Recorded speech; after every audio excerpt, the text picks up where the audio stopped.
Today's episode has been brought to you by Schedulicity.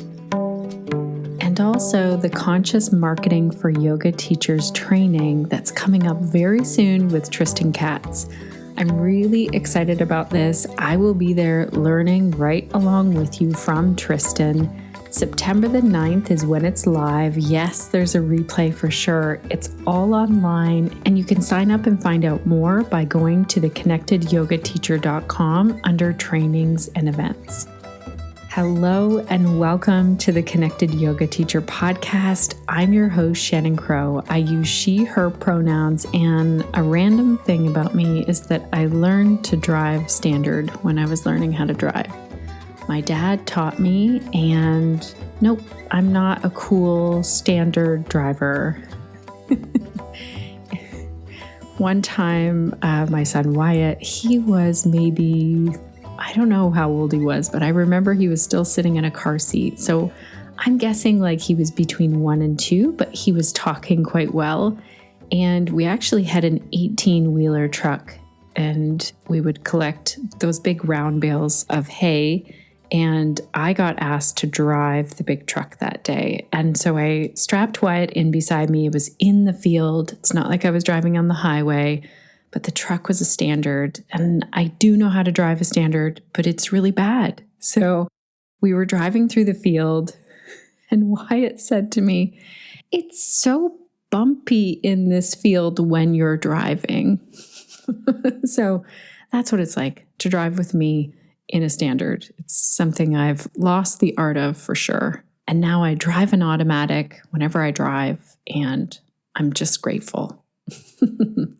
If you are new here, I'm a mom of 3, a yoga teacher, podcaster, and founder of Pelvic Health Professionals.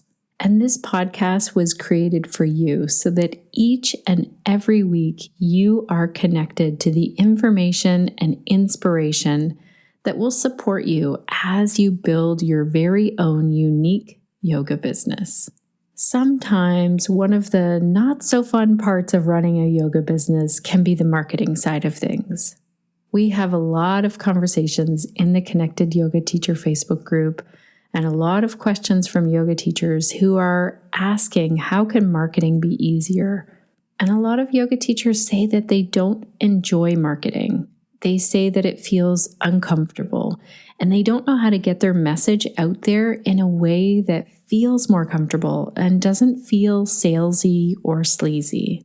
I know why yoga teachers say this, because you really study the philosophy of yoga, and you know what it feels like to go somewhere and have a weird sales experience, or you're scrolling online and you see some marketing messaging and it just doesn't feel right. I get it. And at the same time, I think what's happening right now in the world is that we're becoming very aware of marketing. And I think we're getting discerning about it as well. We want it to feel like it's a good fit, like it's a friend telling us about something that will help us in our life. That's why I'm excited about today's episode. Tristan Katz joins me today to talk about conscious marketing and how we can connect with our audience in an authentic way that doesn't feel forced or icky. Tristan also talks about how marketing is a necessity if you want to build your business and share your offerings out into the world. But they also go into when we need to take a pause and not be sharing offerings, not be marketing. Tristan was on the podcast back in episode 195 to talk about LGBTQ awareness. And this episode is a really great tie-in also with last week's episode that we did with Pooja Varani, where we talked about anti-oppression yoga. And if you haven't listened to those episodes, I'd highly recommend it. You don't have to listen to them first. You can have a listen to today's episode, but also they go along really well with it. I know a lot of yoga teachers, and I know that they are digging into how to take their yoga off the mat, that anti-oppression work. And this is why I'm really excited about today's podcast, because Tristan talks about how we can bring that into our marketing. It's a really rich conversation to listen to if you've been doing some work around anti-oppression and inclusion. And if you're really wanting to reflect that in your marketing and share your message in a genuine way. All of the notes from today's episode are over at theconnectedyogateacher.com/231. And I want to tell you again about this training that Tristan is offering and the Connected Yoga Teacher platform is hosting. If, as you're listening today, you're thinking, oh yeah, I want to figure out how to do this in my business, Tristan is coming in and doing a 3-hour training to really walk us through the steps of how to apply this into our own business, how to dive into this a little bit more. And I highly recommend checking that out. So I'll make sure to link to that as well in our show notes. Also, there is a whole other list of podcasts and articles all about anti-oppression that you can dive into. So I'll make sure that we link to that summary page. Shout out to Crunch on our team who had this idea to put these lists together for you so that if you want to dig into this further, all of the podcasts are there for you. Also, a shout out to Erica who dove in and started to put these together so that they're ready for you on our website. And while I'm saying thanks, I want to play a couple of things for you. First of all, the hot tip of the week from our sponsor, Schedulicity.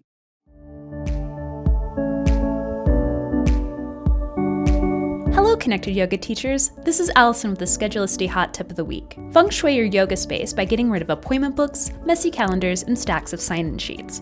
Keep your business energy flowing with the new advanced marketing option. So, Shannon, Blake asked you what you'd like to automate, and you said everything. We agree. Now you can automate your thank you messages, birthday greetings, time to book reminders, and re-engagement discounts for people you haven't seen in a long time. Set and forget your preferences and stay even more connected with your clients. You can also promote your services and products at the time of online booking to add even more value to your clients' visits. If you're looking to attract more prosperity in your business life, add some elements of wood and water and check out advanced marketing. Thank you so much, Team Schedulicity, for all of the work that you do to bring this podcast to our yoga teachers and also to help us with our schedules. And I have another thing to play from one of our listeners, Lucy from Ireland. Hello, Shannon and all your listeners. I just wanted to thank you very much for everything that you do.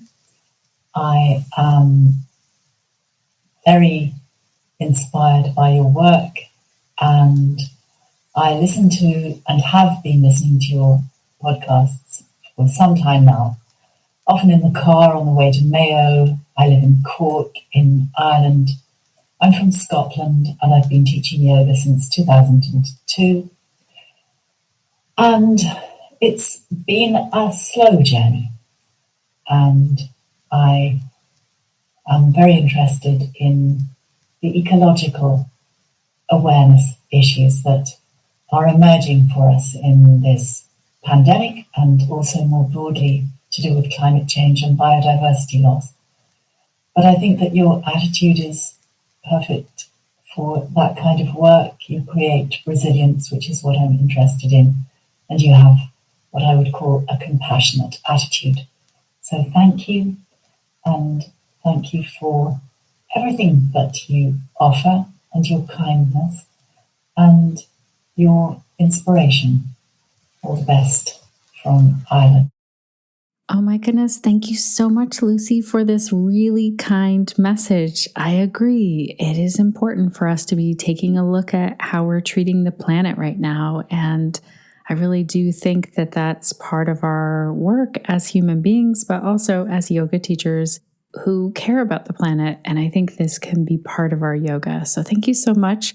I love that you're listening as you're driving, and I also am so happy that you used our voicemail button on our website to leave a message. So thank you so much for your support and for reaching out and sharing your voice. It's great to hear from listeners. Alrighty, Connected Yoga Teachers, let's dive right in and meet Tristan, or have Tristan back on the podcast. Tristan Katz is a writer, educator, and digital strategist based in the ancestral land of the Cowlitz and Clackamas people. I hope I'm saying that right. Apologies if I'm not. which is now known as Portland, Oregon. They offer business and marketing mentorship programs, web and graphic design services. Oh my gosh. Go over and check out Tristan's website for sure. It is absolutely beautiful. Okay, Tristan also offers workshops, trainings, all centered around queer identity and transgender awareness with an anti-oppression and intersectional lens. Tristan also co-hosts a podcast called All the F In. I'm censoring myself here, and there's a little asterisk in the name if you're searching for it. Search for All the F CK in, showing up for social justice in your work with Lauren Roberts, where they talk about all the things business and entrepreneurship with the radical perspective that we don't have to choose between social justice values and being successful.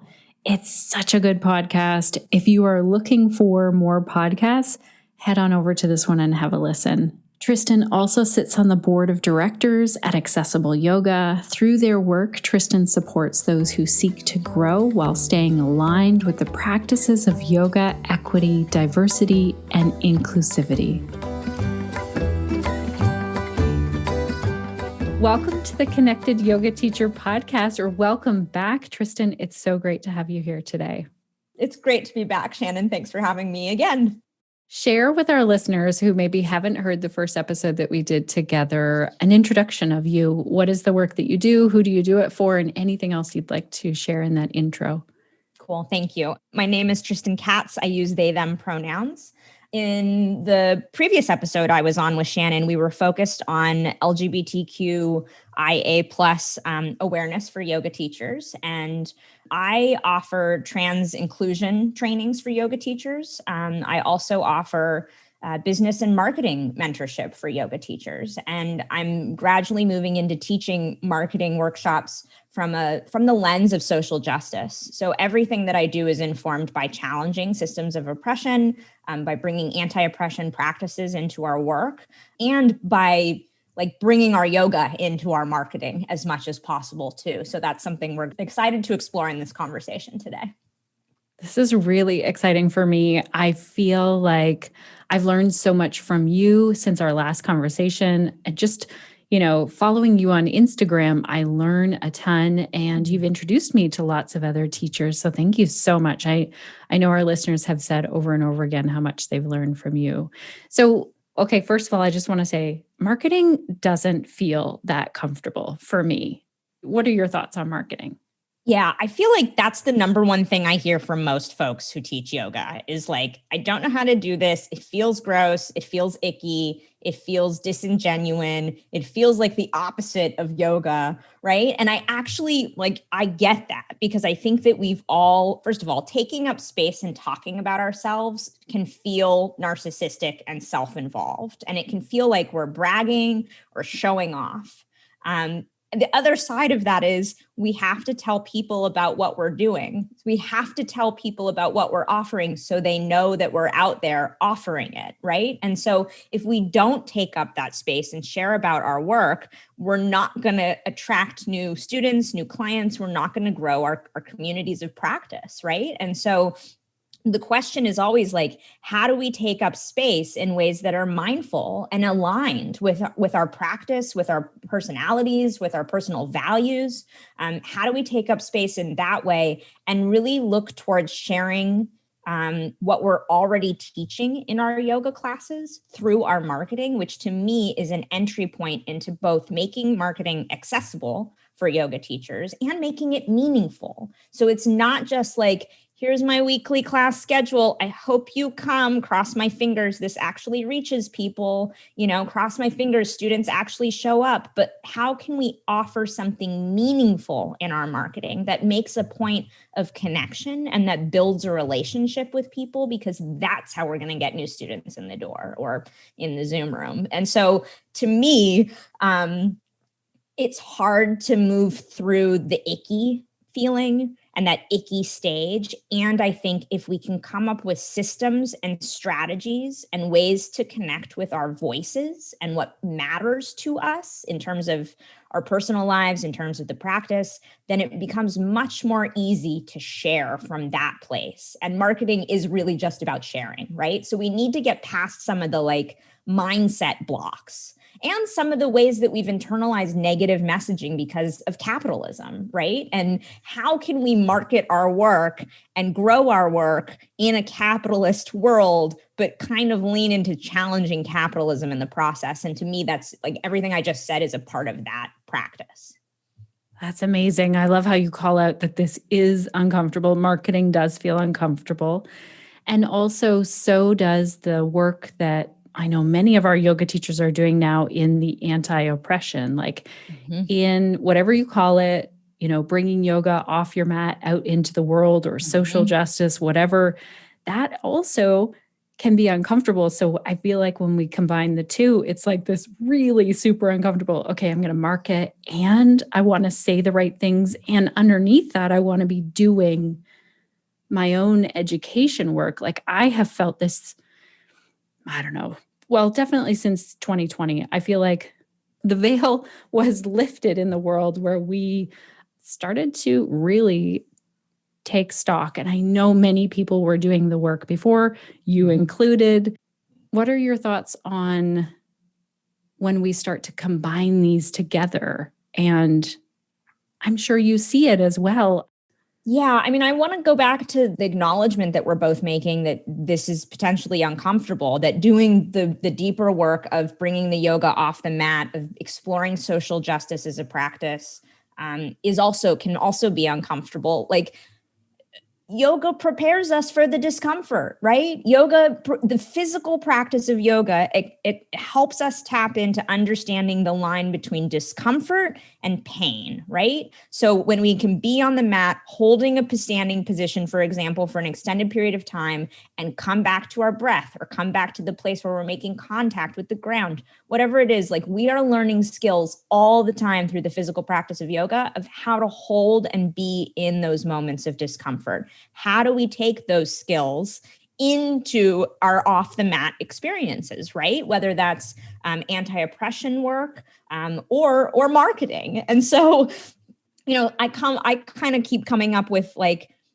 things like urgency or perfectionism. Like these are, first of all, like we're starting to understand their characteristics of white supremacy culture. And they're also things that can come up a lot in our marketing exploration and practices, right? Like I got to get this right. It has to look perfect. I have to get this out right now, right? How do we challenge those narratives and those inclinations? Because to me, that's part of the practice, right? That's part of the practice of yoga. It's part of the practice of social justice, is to challenge those inclinations and be like, wait, where is that message coming from? Is that coming from my gut and my like deep knowing of what's needed? Or is that coming from my brain that tells me I have to get this out so that I can sell so many tickets so that I can X, Y, and Z, right? But back to your question, I think, you're absolutely spot on. Like, I think that, there's a lot of us who were doing, for lack of a better phrase, social justice work prior to 2020. I do think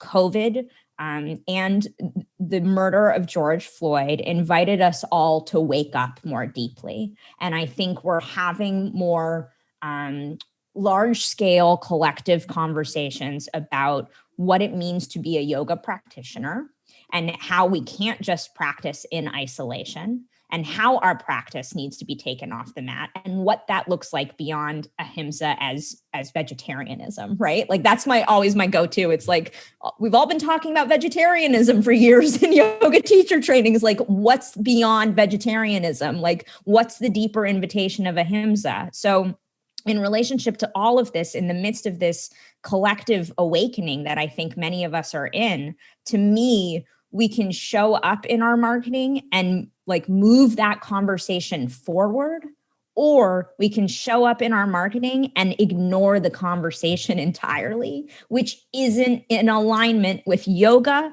with dismantling oppression, or for many of us with our values, right? And to me, sharing our values through our marketing is going to help us reach more people more meaningfully. So this awakening that many of us have been in is a perfect opportunity to say, how do I share my perspective, my lived experience, my learning? How do I do this in a way that contributes meaningfully to the conversations that are taking place? And in that meaningful contribution, potentially grows my client base and my student base. Because I think I'll speak for myself as someone who I no longer teach asana. Some folks tell me that I'm still teaching yoga. I appreciate that. I understand that on some level I am, but I don't typically call myself a yoga teacher. But I will say that as a yoga student, I'm constantly looking to practice with teachers who are not just teaching, where to put my knee over my ankle, but who also are going to bring in the deeper teachings into the yoga space. And so the best way for me to know that teachers are bringing in the deeper teachings into the yoga space is if they're showing me in their marketing that that's what they're focusing on, right? If that's what they're showing me, that they care about that they are contemplating how to bring yoga off the mat, et cetera, that's going to get me in the door. So, and I'm not saying every yoga student out there is like, who are the social justice yoga teachers in the world? I understand that that's not a priority for everyone, but I do think, how do we keep learning? How do we keep showing up? How do we keep checking our unconscious bias? How do we keep dismantling our internalizations, the assumptions we make about others and ourselves? This is something we can be doing in our yoga classes. And if you're willing to do it in the yoga space as a student or as a teacher, how can you bring that into doing it in your marketing so that you signal to people, this is what I do, right? In my personal work and in my professional work as a space holder and yoga teacher. Right. Oh my gosh, you have said so many things in this. A couple of things that really grabbed my attention was someone who just pushes forward and chose to ignore sharing any messaging at all on any side of a really big topic that was hitting the world. Yeah. And I watched different people who were doing that. Mm-hmm. I watched with I don't know. I wanted to make sure that the people that I was giving my money to aligned with the values that I had. And in that as well, I want to say that as I started to speak out with some political things that were happening, especially in the US, even though I'm Canadian, I was definitely speaking out about political things this year and continue to do so, and was speaking out against transphobia. Yeah. I saw some people sent me some nasty messages and told me that they were going to unsubscribe from my email list or never listen to my podcast again. And I think it can be scary to think, oh gosh, I'm going to get those messages. Can you talk about why would we put ourselves in that position? Yeah. One of the things that I heard loud and clear in the midst of the Black Lives Matter uprising last year was, and I want to just acknowledge I'm a white person. So I am learning what it means to be in the practice of anti-racism. I do not have it all figured out. It is going to be a lifelong process for me. Though I can talk about it with some degree of awareness and understanding, it's still a learning thing for me. So I just want to acknowledge that. But one of the messages I heard loud and clear last year was silence is no longer okay, right? Avoiding the conversation is no longer okay. As white people, we have a responsibility to speak up, to interrupt, to name things, and then to do the deeper work of being in conversation with one another about what it means to break down these systems, structures, and beliefs that so many of us have been indoctrinated with unconsciously, right?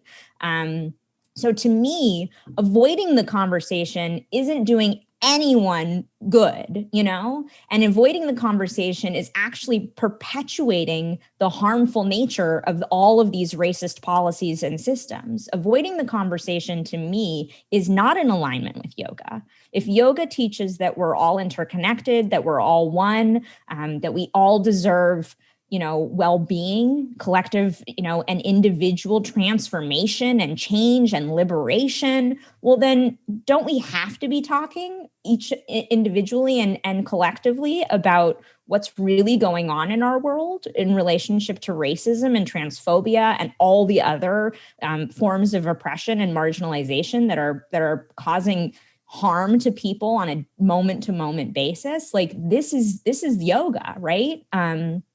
I think that it can be very scary to speak up, especially when we haven't exercised that muscle. And to me, it is a muscle. It's just like getting on the mat and being like, okay, this pose is really hard for me. My body doesn't want to do it. How can I lean in, right? How can I lean into the pose in a way that honors my body's like no, but still just kind of like explores the edge just a little bit, right? So to me, when it comes to speaking up, how can we lean into that and explore that discomfort just a bit so that we can grow our ability to be with it, right? And learn how to use our voices more skillfully and more easily. So sure, are people going to unsubscribe or unfollow or not want to support our work? Yeah. And unfortunately, that's just the reality of our times, because not everyone wants to be a part of this change that is needed.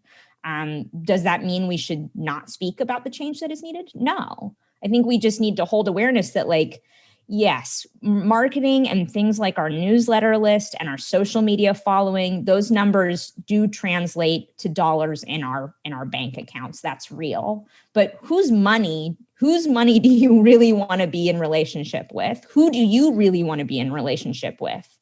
Are they the people who are denying that COVID is real? Are they the people who saying that trans folks having access to bathrooms is a problem?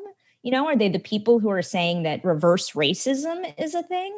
Or are they the people who are challenging racism, who are challenging transphobia, who are wanting to be in these deeper conversations? And when you ask yourself that question, if you land on the side of wanting to see change happen, then we have to practice non-attachment with the subscribers and with the followers, because though those numbers matter, it's not about the numbers, right? It's about the quality of the connection with those people and the quality of the relationship. It's not about the quantity. Yeah. Oh my gosh, I love this so much. We had such a moving call inside of pelvic health professionals this week that just showed that so well. Our guest speaker was coming in and talking about embodied consent and very much talking about gender terms and roles, and from the lens of like pre and postnatal yoga and all kinds of things. And when they were done the call, they were just like, oh my gosh, your people are so, this was a lovely call to be part of. Like, I'm so glad it's not, some of these things are not so easily. And I was like thinking, yes, that's because we've been working away together. And it's amazing when you get to that spot. So I want to encourage our yoga teachers to do that. Now, how do we take what we're learning and add that to our marketing message, like add it to our website or our social media posts? And as you said, I mean, I'm one of those people. I want to do it perfectly. Yes, please. Yeah. I mean, perfection isn't a thing, right? Like, we're human beings. We are messy. We are not perfect. So we need to really watch that inclination and like check ourselves, because it's not helpful for us to strive towards perfection. It cuts us off from being in the deeper work of being a human, right? So I just want to say that. And I think that some of the ways that we can explore this is speaking out or sharing information around heightened moments in our world. So, India is a perfect example of and the months that we witnessed of their struggle with COVID more recently, and the like utter devastation, right? Like, to me, the community outcry that I saw and the community support and the conversation that was happening on social media and in people's newsletters was like a perfect example. How many people were speaking up and sharing resources and information versus how many people were like just posting their regular usual content as if India's crisis wasn't even happening, I think that we need to stop pretending that things are normal when they're not normal. And that's like step one. So if things aren't normal, how do you align and attune to the present moment that's not normal? And, India is a good example. In the United States, the uprising on the Capitol in January was another good example. When that uprising happened and I watched folks on social media just post as if everything was normal, I shared something in my feed that was like, yo, this moment's not normal. Stop posting as if it is. People are experiencing serious trauma right now. It is scary. We can't just ignore it. That's not what yoga teaches us, right? Yoga doesn't teach us to turn away from what our bodies are experiencing, and trauma very much lives in the body. So if something is happening in our socio-political world that is causing some of us degrees of trauma, some of us more than others, how do we actually attune to what our bodies are experiencing and then talk about it, right? So sharing resources, sharing information, talking about experiences that we're having in those moments, not bypassing them, not ignoring that they're happening.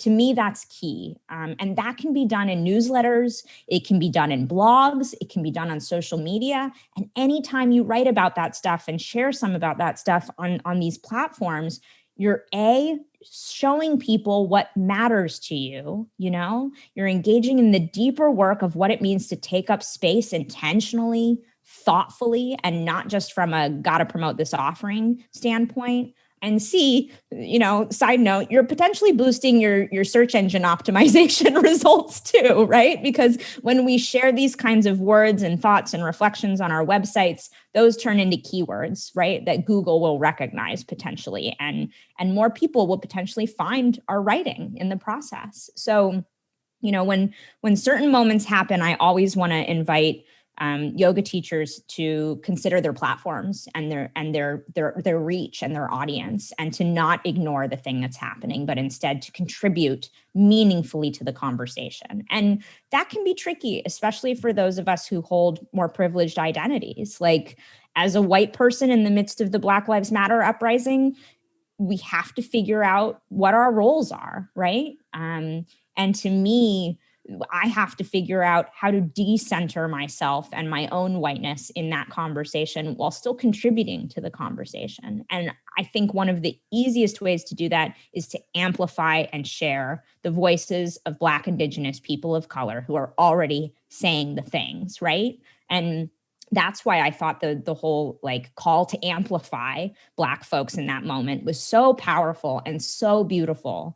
And in that moment, I can immediately see someone hearing this being like, but then my engagement goes down because everybody's sharing, these other people's voices. And so it's not a selfie of me. And so I'm going to get less likes, I'm going to get less comments, whatever it is.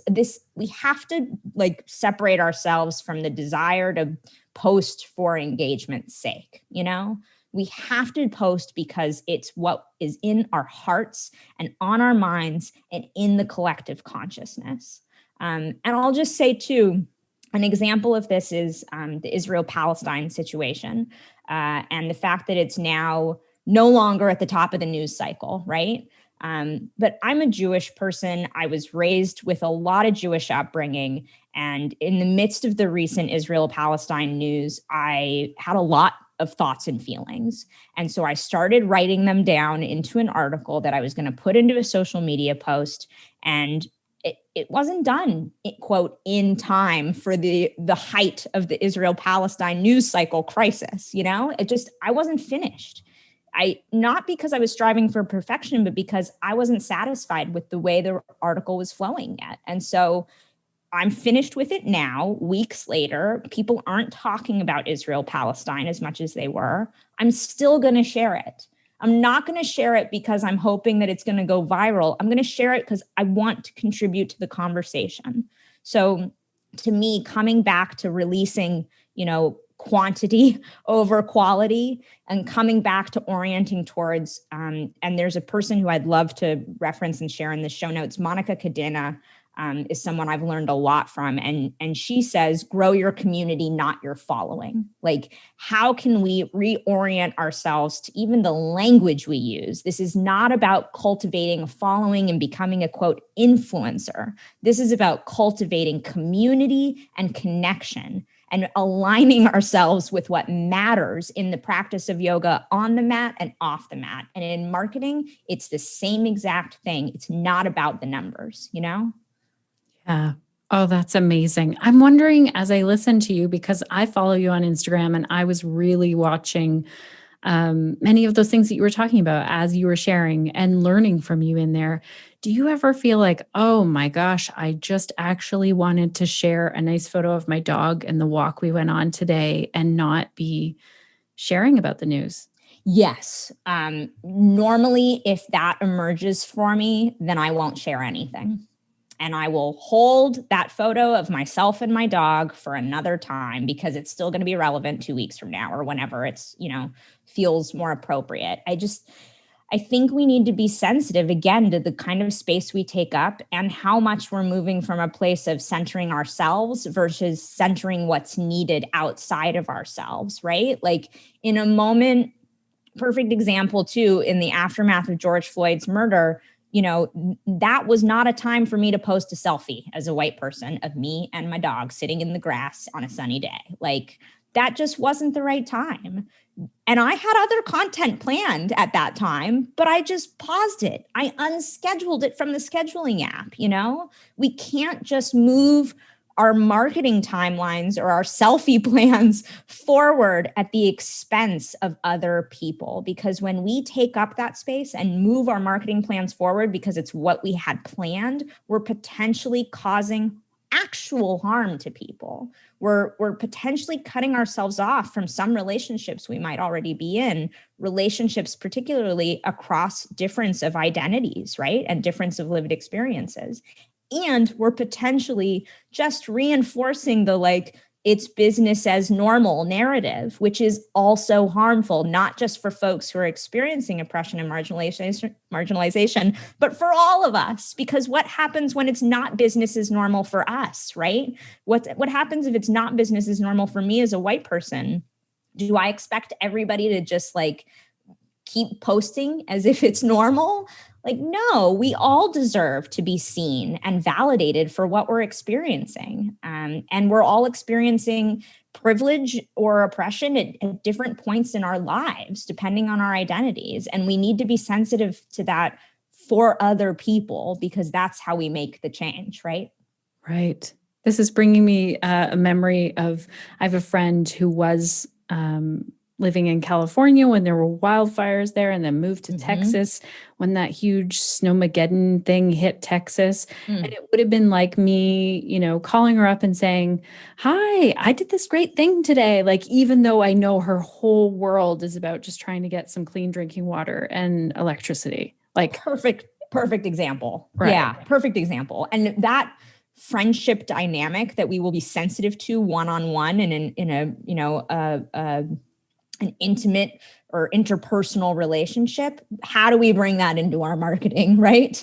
If people are dying from COVID and it's atrocities left and right, and here we are just well, I got to schedule this post because I'm launching this offering in next week or whatever. We're really cutting ourselves off from being in relationship, both with ourselves and with others. And then I also think immediately, that's what these systems want, right? These systems of oppression, white supremacy, capitalism, patriarchy, these systems want us to disconnect from what we're feeling. They want us to disconnect from one another. They thrive when we don't take the time to turn inward. They thrive when we become disembodied. They thrive when we become polarized and out of a relationship, right? So how can we fight those systems by saying, hey, I know how to turn inward. I know how to hold space for someone else who's having a hard time. I know how to hold space for myself when I'm having a hard time. How can I do that and stay grounded, resourced, and keep growing my work forward. You know what I mean? And maybe it means not posting at certain moments, right? Maybe it means not making it about the great day we're having while so-and-so is struggling and suffering, right? And to me, that thing that happens one-on-one, we need to be bringing it into the larger conversation in terms of like, what does it mean to take up space on the digital plane, and what kind of impact are we having on people collectively? Yeah. Yes. And we know, so I'm thinking when you say what kind of impact are we having, we also know that yoga can be a really helpful tool for people who are dealing with incredible amounts of stress or like lack of sleep or anxiety, looking at what's happening in the news cycle.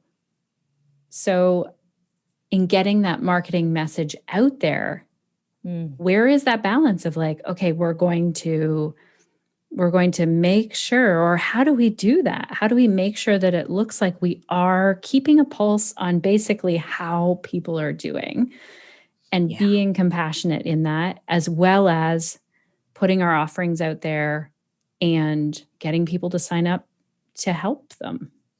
Yeah, it's unfortunately it's not like I don't feel like there's like a roadmap or a rule book or like, fixed answers. But the thing that comes to mind when you ask that question is what we've seen happen. Like in the BLM uprising last year, what I saw was a lot of yoga teachers say, I'm offering this class, I'm now donating X amount of the proceeds to this Black-led organization, right? Or I'm offering this class and anyone who is Black, Indigenous, or of color can come for free. Or I'm offering this class, and I'm collaborating with my friend who's also a yoga teacher who's a Black woman, and she's going to lead us through, whatever, and highlight her work and share her work in the process. And the other thing I think about is in relationship to India. And one of the things I saw was a lot of yoga teachers pivot in their marketing plans and say, I'm now donating a portion to this organization in India. So, it's like, I don't think we need to be, I'm thinking about like the nervous system and how in these moments our collective nervous system can become dysregulated. And so then when we're constantly just sharing more content that is essentially reinforcing that dysregulation, we're not actually doing anyone good, right? So yoga teachers are needed in those moments because yoga teachers have this unique skill that brings us back into potentially nervous system regulation. How do we keep offering that opportunity while also acknowledging that something real is happening that is affecting people, and that we can't just offer regulation for the nervous system without acknowledging what is making us dysregulated, right? So finding a way to do both at the same time. And to me, the perfect example is saying like, I'm giving all of the proceeds from this workshop to this organization, or I'm donating a portion to this organization, or I'm going to have a fundraiser event and I'll teach a yoga class at the fundraising event and all funds are going to be shared with, so-and-so. That's a good way in, I think. Yeah, that's amazing. And just so our connected yoga teachers know, in my experience, the more I've amplified different voices of people who offer things I definitely don't offer. Like when someone's like, how can I get my marketing message to be inclusive of genders? I'm like, I have my list, which you're very much at the top of, Tristan, where I'm like, these are the people to connect with. Like, that's not me. But also, I know that people are kind of watching my journey of, oh, Shannon used to do this and now she does this, like I see that journey. It's a little bumpy over here, but it's there. And I think that's important. I've been watching different brands as well. And I know as you and I are recording right now, I've been watching a lot of things about, because June is Pride Month and there have been a lot of calls to action, like don't just support companies who like stick a little rainbow flag up on their website. Let's support the people in this community. Yeah. Like, how do we do this in a way that isn't just performative, fake, superficial, virtue signaling? You know what I mean? How do we do this in a way that is actually like goes deeper, that means something? And to me, that means we have to be very critical in thinking, right? And in our understanding of things. Like, we can't just, I had this brilliant moment, in the midst of the Israel-Palestine recent news cycle, because let's just be real, those human rights violations and that situation over there has not ended, right? But in the midst of that news cycle, I had this moment where I double tapped a post on social media simply because it said something like Israel, Jews, and Palestine. And I was like, great, double tap. I'm following this person. I must already be in alignment with their perspective. I'll just like this because I'm moving quickly, and that's what we do on social media, right? But then I started swiping through their post slides, and I was like, oh, actually, I don't agree with this perspective at all.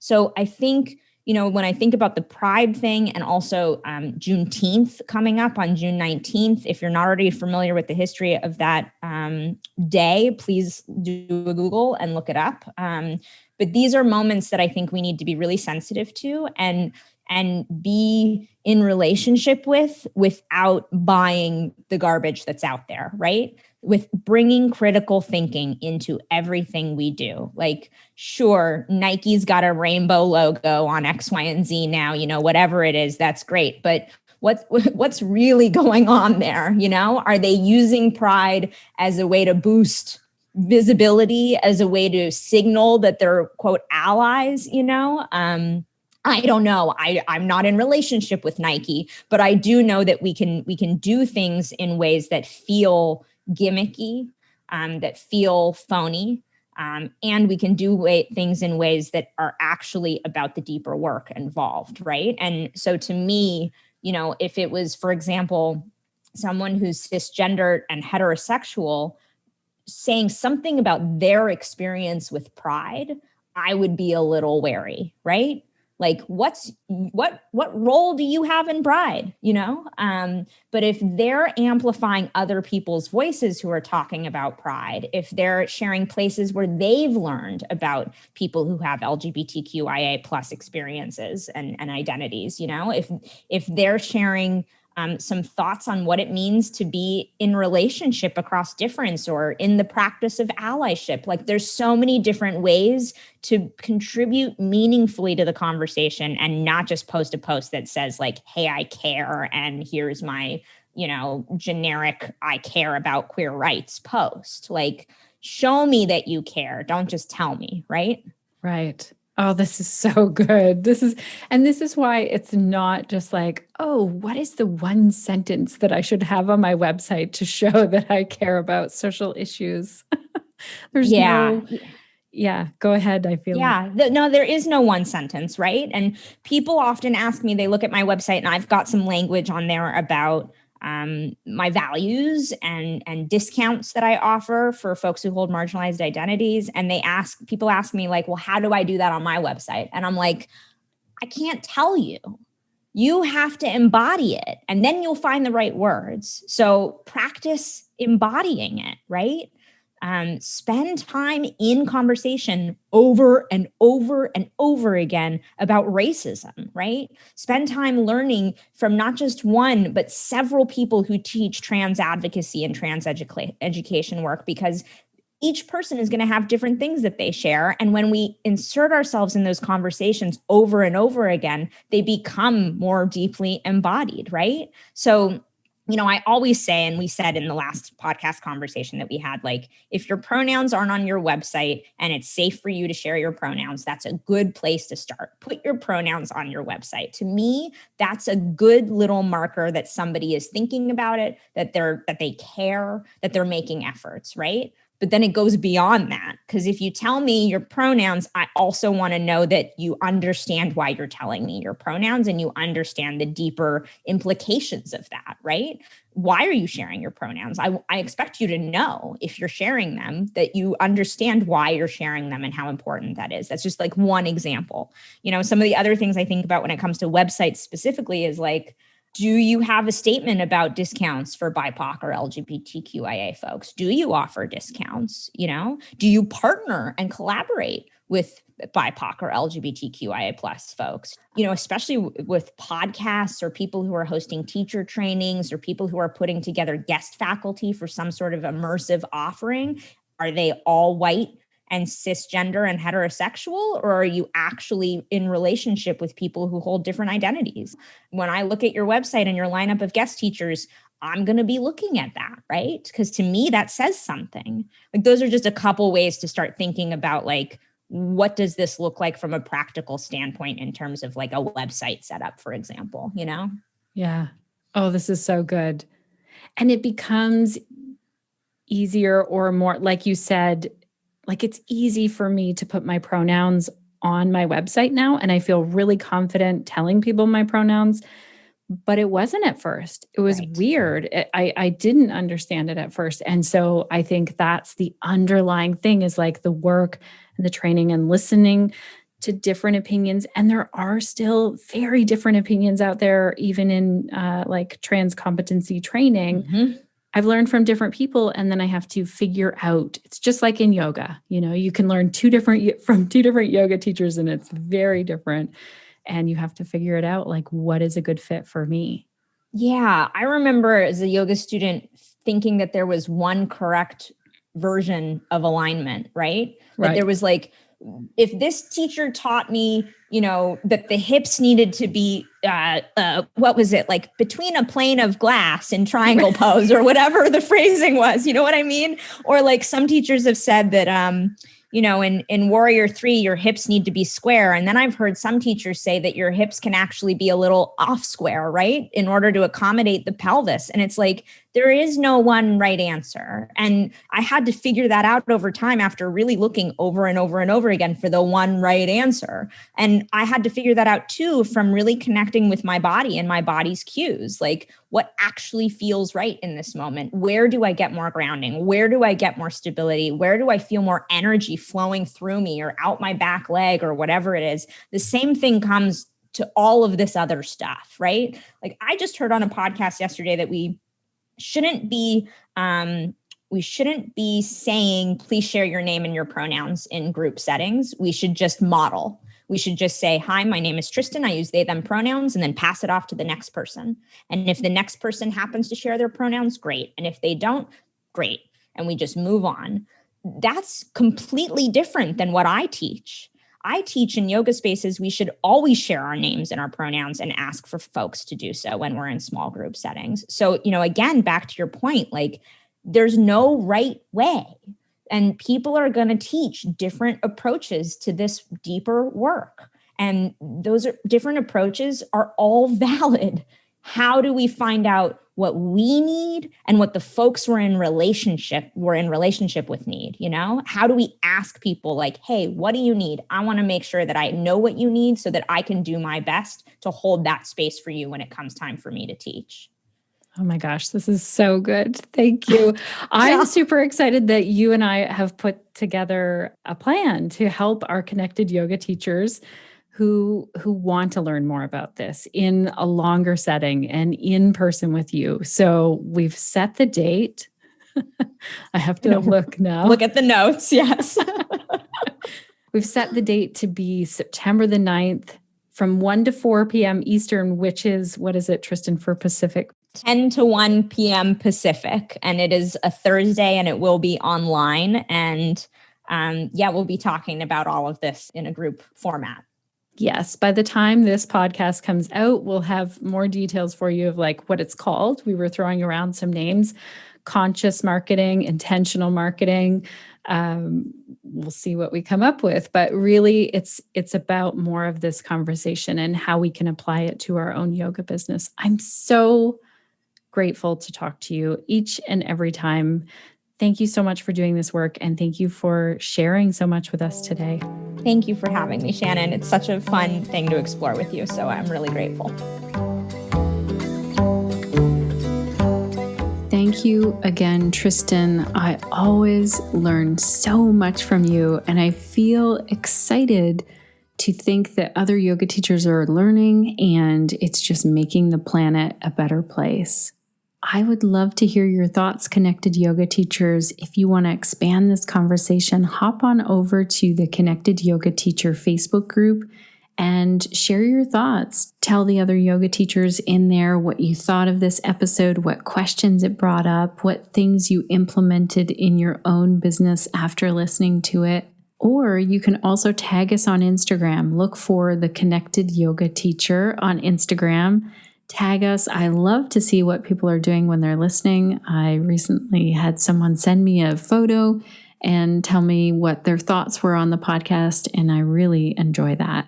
And the great news is that even though this podcast is coming to an end here today, we have more time with Tristan. So September the 9th, if you want to dive in and apply this to your own business and learn in that 3-hour training with Tristan and myself and other yoga teachers from around the world, it'll be a really fun time to connect and learn and figure some things out together. So have a look at theconnectedyogateacher.com under trainings and events, and you can find this conscious marketing for yoga teachers with Tristan Katz. Tristan is going to cover all things digital marketing, from your social media to websites to newsletters, anywhere you're communicating with your students, and at the same time really being focused on how can we stay aligned, grounded, authentic, and conscious while we're growing our work, while we're putting our messages out there. I'm super excited about this, Connected Yoga Teachers. It would be amazing to see you there. And then later in October, another place to hang out and have some fun together while we learn is the Accessible Yoga Conference. So that is happening October 9th to the 11th. If you go to accessibleyoga.org and look for the conference on there, I'm really honored to be hosting a panel as part of the conference, and we're going to be talking all about building community. The speakers, the guest experts coming to that panel are amazing. The lineup for this conference looks unbelievable, and I highly recommend checking it out. We'll be linking to that in the show notes, and also as a fun side note, Tristan will also be at the conference. I say that like it's happening in person. It isn't. It's happening online. To me, that's what's still been going on, but exciting news, Connected Yoga Teachers. And I will tell you here first when this happens. I actually just applied as a guest speaker at a conference that's happening in person in the spring of 2022. So stay tuned. I'm really excited if there's any chance that our border opens from Canada to the US and I can fly over to the US and be at this conference. I will let you know as things get confirmed and if I even get accepted as a guest as well.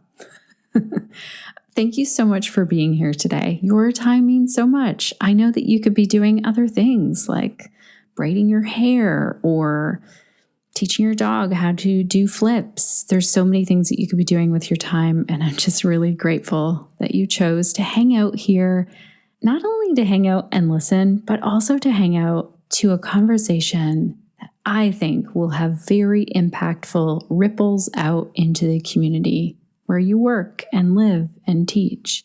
So thanks for being your awesome self. Thank you also to our team. Speaking of awesome, they do so much behind the scenes. I'm just grateful for them each and every day. All right, it's time to sign off. So I want to know what you will be doing to stay connected to yourself, your yoga practice, and to your community so that you can share the yoga that lights you up.